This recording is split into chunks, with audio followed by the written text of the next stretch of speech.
Hello, everyone. I'm Charlotte Golar Richie, and I am delighted to welcome you to this Return Peace Corps Volunteer Storytelling event. Here we are in the beautiful John F. Kennedy Presidential Library and Museum. Isn't this a beautiful venue? So I'm a former Peace Corps volunteer. How many of you are here? Oh, wow, everybody. Okay, almost everyone. Yeah, I served a long time ago, last century. 1981, 1983, served in Africa, in East Africa, Kenya. Yep, it was great, enjoyed my experience there. We know what the challenges are, Peace Corps volunteers, right? So we don't want to paint it too rosy a picture, but it was certainly transformative. It's one that is with me to this day. If I had to do it over again, that's what I would have done. That's what I would do. I loved my service in the Peace Corps. And so now today I have this honor of serving as your MC for this storytelling event. And we have a nice afternoon in store for you. What we are hoping that you'll get out of this event is wonderful stories that will illustrate the value of crossing borders and building bridges, connecting and engaging with people and cultures of countries abroad, bringing back their experiences to their homes here in the greater Boston area or wherever you hail from. Now, I think some of us here have a lot of stories. We're going to collect these cards, stories about their experiences abroad. And even if you didn't serve in the Peace Corps, if you have traveled, and I look around you, most of you have served in the Peace Corps, but I would imagine the rest of you who have not served in the Peace Corps have traveled, and you own a passport. And I'm hoping by the end of this discussion, you're going to feel energized about going home and taking that passport out of your desk drawer, making sure that it's up to date. Mine needs to be, I need to send it in to get it up to date. But I hope that you'll think about traveling. Why? Because it enriches our lives. We get a lot from it, don't we? We get to meet and people learn a different language. And during the process of travel, we also learn oftentimes a little something about ourselves. For the next hour, we have 6 fascinating speakers, former volunteers, who spent 2 or more years in Africa, Asia, Eastern Europe, as part of this acclaimed national government program called the United States Peace Corps, which does provide Americans with this life-changing experience of living and working abroad. Now, pulling together an event like this takes vision, it takes effort, and lots of support. So I want to start by acknowledging the great support that we've received from the National Peace Corps Association based in Washington, D.C., comprised of 140 groups of returned Peace Corps volunteers, of which Boston's local organization is one. And I want us to all give a hand to show our appreciation to the members of the Boston Area Returned Peace Corps Volunteer Association, because they were key in organizing today's event.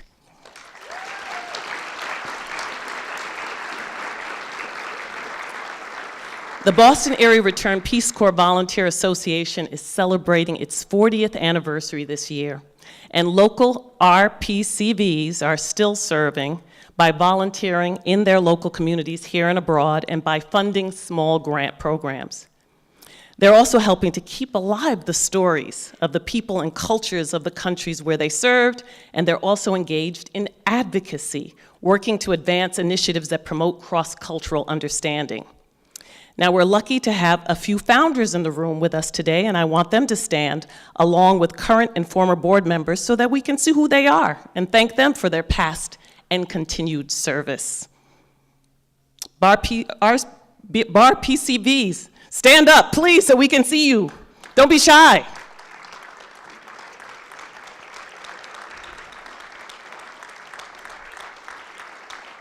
Wonderful. Now, for the rest of you who are in the Boston area but feel that you can't count yourself as a BARPCV because you haven't joined or renewed your membership, you'll have a chance to do that. In fact, I'm going to do the same at the end of this program. If you had a chance earlier to walk through this beautiful museum before you started, then you know that the Peace Corps was founded by President John F. Kennedy back in 1961. And given last year's JFK 100 Centennial celebration, this location where we're gathered is the perfect place to keep the celebration going while we highlight one of President Kennedy's large and lasting achievements. I want to thank the John F. Kennedy Presidential Library and Museum for hosting us, and I'm pleased that its executive director, Stephen Rothstein, is here with us today. I want to welcome him to the podium to say a few words. Stephen?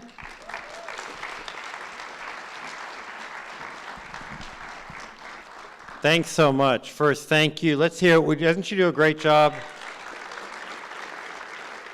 Clearly, when you think about John Kennedy's legacy, there's probably nothing more important than the idea of service, whether it be the language of ask not what your country can do for you, to the establishment of the Peace Corps. You know, when he was on the dais on January 20th, 1961, about to be sworn in, Sergeant Shriver sends a note over to then President-elect Kennedy and says, when should we start planning the Peace Corps? And President-elect Kennedy says tomorrow morning, and just before he gets up to give his speech. And it's remarkable to think, because then in March it was established, literally 45 days later, and then when the first year, the first class was in the White House in August for their final kickoff training, and then we're abroad. Since then, you're part of a group of 250,000 people that have served in 141 countries. And I want to share one story that Congressman Joe Kennedy, who I think many of you know, served in the Peace Corps in Dominican Republic, told when he was here last year speaking at it. We had 2 different Peace Corps events last year as part of the centennial, as Charlotte mentioned. Joe said that he arrived in Dominican Republic, this is before he's in Congress, and he gets on a bus to go to the village where he's going to be serving, and a gentleman comes up to him in Spanish and says, "Are you in the Peace Corps?" And Joe said, "Yes, but how did you know that?" And the gentleman in Spanish says, "Because you're a gringo with red hair, why else would you be here?" And Joe said, "Yes, I am in the Peace Corps, how can I help you?"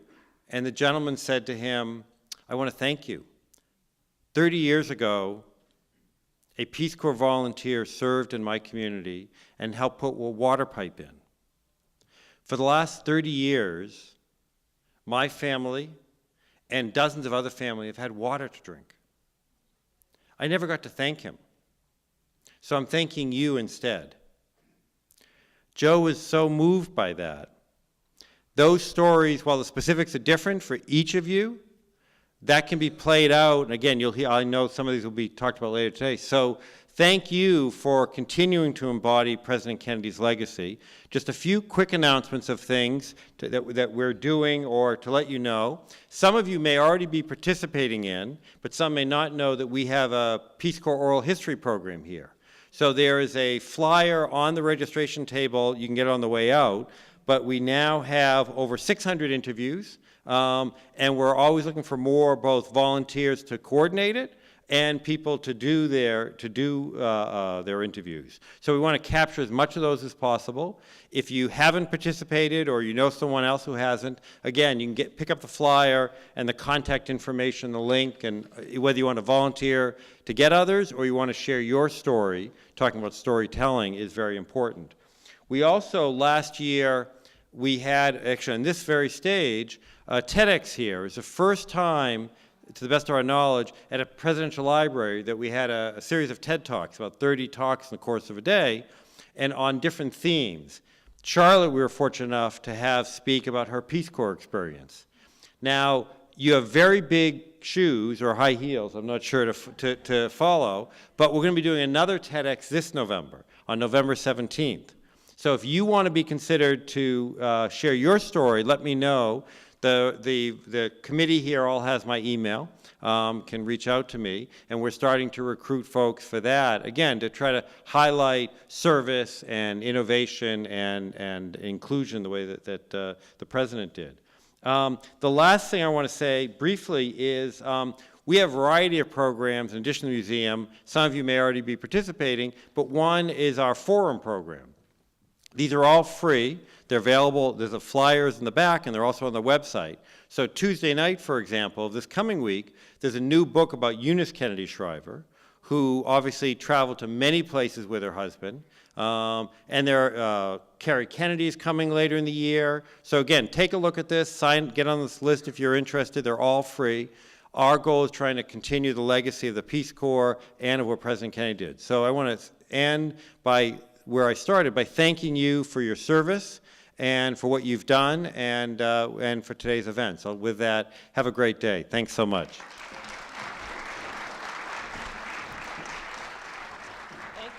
Thank you, Stephen Rothstein. Appreciate your leadership here at the library.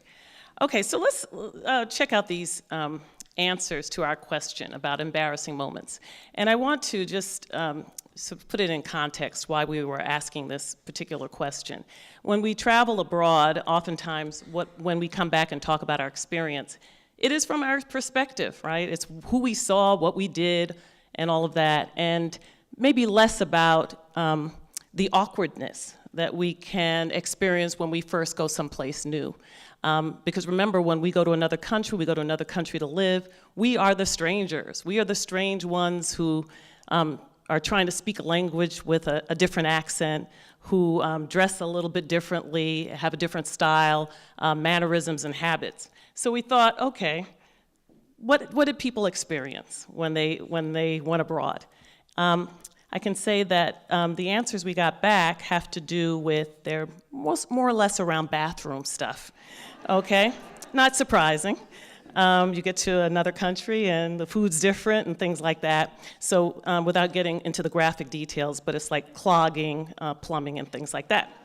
But somebody here said that they slipped on ice time and time again in the Ukraine, while Ukrainian women just glided across the ice effortlessly in their stilettos, never fell down, never slipped, okay? Then somebody else says they visited Moscow and they wandered into, again, another bathroom one, the men's bathroom, and this is a woman, looking for the entrance to the metro because she did not read the language Cyrillic. Okay. Anybody know what fire ants are? Army ants? Okay, remember those? All right, somebody was attacked by fire ants, had to take their pants off. Anybody know James Brown? I don't know, ants in my pants, and okay, that's what that's about. Somebody else walked into the house, everyone fell silent and just stared at me. That can feel a little embarrassing. Later I found out that, this is unfortunate, that the calla lily that I guess this person gave as a gift was supposed to be given at the time of death. And so, yeah, that's a faux pas, right? I'm sure here's somebody who says, when asked by my coworker in Honduras if I wanted coffee, I proudly answered in Spanish, te quiero, which means I love you, not that I want tea. So for the Spanish speakers, I might say that yo embarazado, no, I wouldn't say that. I'm not embarrassed. I'm pregnant, okay? So you have to watch that translation, okay. There are a few others here. Most embarrassing moment, fell over 3 times while driving a motorcycle in the sand with my new Peace Corps volunteer on board. Fortunately, no one was hurt. And then here's someone, I just started the Peace Corps in Nicaragua. I was still a novice Spanish speaker. My host mom was going to teach me how to hand wash my clothes one day, wanted to convey my excitement to learn. I told her how excitada I was. And I soon learned, and never will forget, that in Spanish, excitada means aroused. So I had a lot of correcting to do there. While in Thailand, I was struggling to learn Thai, often practiced with the monks. one day I tried to ask the monk how many years he was at the, what is it? He got up, put on his flip-flops, and stomped away, muttering, "You should never speak Thai again." Because of the tones I had asked, "How many women have you had?" Okay, I think I'll stop there, but you get the idea. So we have good stories when we come home, don't we? And I'm sure the people that we encountered have some good stories about us as well. Okay, so here we are now, ready to hear from our wonderful speakers. And each has a different story to tell.